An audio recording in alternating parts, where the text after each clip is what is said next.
प्रिय विद्यार्थियों, आज हम हिंदी की सुपाठ्य पुस्तक आरोह पाठ 2 मियाँ नसीरुद्दीन के विषय में पढ़ेंगे, जिसकी लेखिका हैं कृष्णा सोबती। आइए एक नज़र डालते हैं कृष्णा सोबती के जीवन परिचय पर। महिला कथाकारों में कृष्णा सोबती का नाम विशेष महत्व रखता है। इनका जन्म 18 जनवरी 1925 को वर्तमान पाकिस्तान के गुजरात प्रांत में हुआ। इनकी शिक्षा लाहौर, दिल्ली, शिमला आदि अनेक स्थानों पर हुई। इन्होंने स्वतंत्रता के समय भारत पाक विभाजन के दंश को झेला तथा विभाजन के बाद ये भारत आ गई। इस त्रासदी ने इनके लेखन को बड़ा प्रभावित किया तथा इससे इनके लेखन में जो जीवंतता आई वह कमोबेश अब तक जारी है। इनकी प्रमुख रचनाएं हैं उपन्यास जिंदगी नामा, दिलो दानिश, ए लड़की, समय सरगम। प्रसिद्ध कहानियां हैं मित्रों मरजानी, डार से बिछुड़ी, बादलों के घेरे, सूरजमुखी अंधेरे के, और संस्मरण शब्द चित्र हैं शब्दों के आलोक में हम हशमत। कृष्णा सोबती ने अपनी रचनाओं में निम्न मध्य वर्गीय जीवन की विभिन्न समस्याओं का यथार्थ के धरातल पर वर्णन किया है।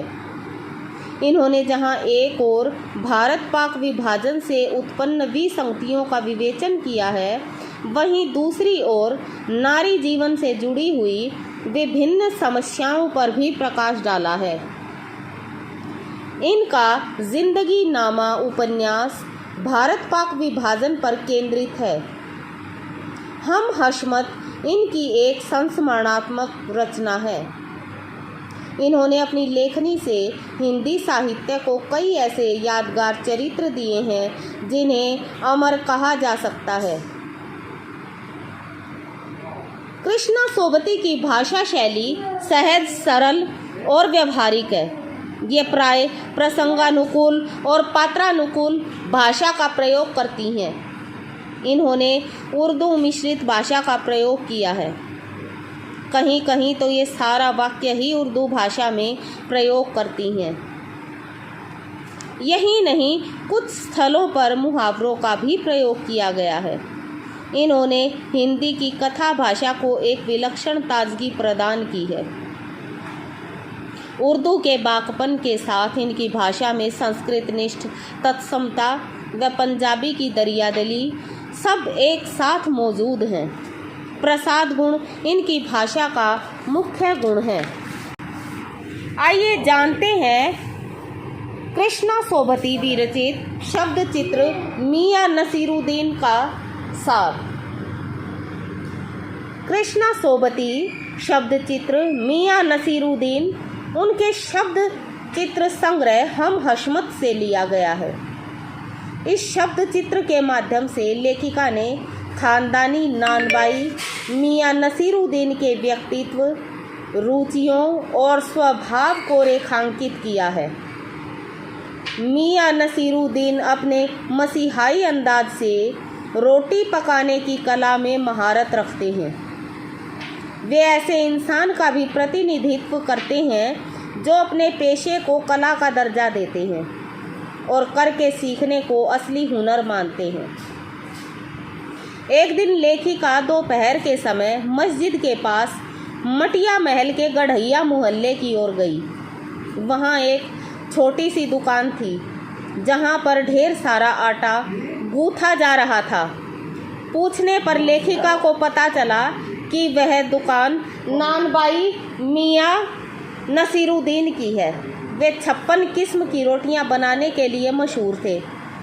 जब लेखिका ने दुकान के अंदर झांका तो मियाँ नसीरुद्दीन ने उसे ग्राहक समझा और आने का कारण पूछा। लेखिका ने कहा कि वह उससे कुछ प्रश्न पूछना चाहती है। मियाँ को संदेह हुआ कि वह कोई पत्रकार है। लेखिका के न कहने पर मियाँ ने उसके प्रश्नों का उत्तर देना स्वीकार किया। तब लेखिका ने उससे पूछा कि उसने विभिन्न प्रकार की रोटियां बनाना कहाँ से सीखा। मियाँ ने क्रोधित होकर उसकी ओर देखा और कहा कि नानबाई का इल्म लेने के लिए और कहाँ जाना पड़ता है। इसके लिए न तो नगीना साज के पास जाना पड़ता है, न ही आईना साज और न ही मीना साज के पास। यह उसका खानदानी पेशा है। उन्होंने इसे अपने पिता से सीखा और उनकी मृत्यु के बाद उनके इस स्थान पर आकर बैठ गए और रोटियां बनाने लगे। लेखिका के प्रश्नों का उत्तर देते हुए मियाँ नसीरुद्दीन ने कहा कि उनके पिता मियाँ बरकत शाही नानबाई गढ़ैया वाले नाम से प्रसिद्ध थे और दादा आला नानबाई मियाँ कल्लन के नाम से जाने जाते थे। जब लेखिका ने यह पूछा कि उनको इन दोनों में से किसी की कोई नसीहत याद है क्या, तो मियाँ ने उत्तर दिया कि काम करने से आता है, नसीहत से नहीं आता। लेखिका के अगले प्रश्न का उत्तर देते हुए उन्होंने कहा कि उन्होंने पहले बर्तन धोना सीखा, फिर भट्ठी बनाना और फिर उसमें आग जलाना। शिक्षा की शिक्षा बहुत महत्वपूर्ण होती है। पहले वे खोंचा लगाते थे, अब यहाँ दुकान पर बैठे हैं। लेखिका ने फिर पूछा, क्या आसपास और भी नानबाई हैं? इस पर मियाँ ने उत्तर दिया, बहुत से हैं, लेकिन उनमें से कोई भी खानदानी नहीं है। उनके बुज़ुर्गों को बादशाह ने यह कहा था कि मियाँ नानबाई कोई ऐसी चीज़ बनाओ जो आग से न पके न पानी से बने। उनके बुज़ुर्गों ने ऐसी चीज़ बनाकर बादशाह सलामत को खिलाई और उन्होंने प्रसन्न होकर खाई।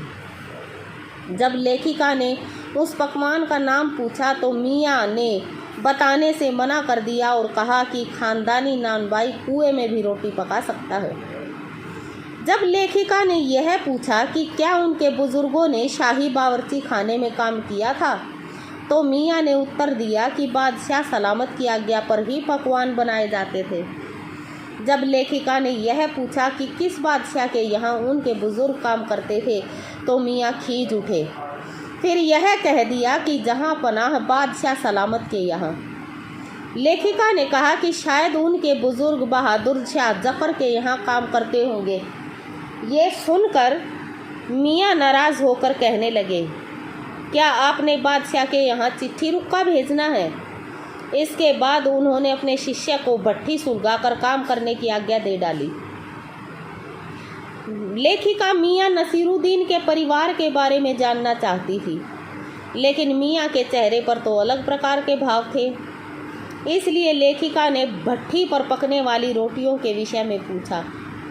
मियाँ ने उत्तर दिया कि उसके यहाँ बाकर खानी, शीरमाल, ताफ्तान, बेसनी, खमीरी, रुमाली, गाव दीदा, गाजेबान, तुनकी आदि रोटियां पकती हैं। फिर अचानक मियाँ की आंखों में कुछ ऐसा कौंध गया कि कहने लगे कि अब ज़माना बदल गया है। पकाने खाने की प्रशंसा करने वाले लोग अब नहीं रहे। अब तो बस तंदूर से रोटी निकलती है, निगलते हैं तथा हज़म होती है।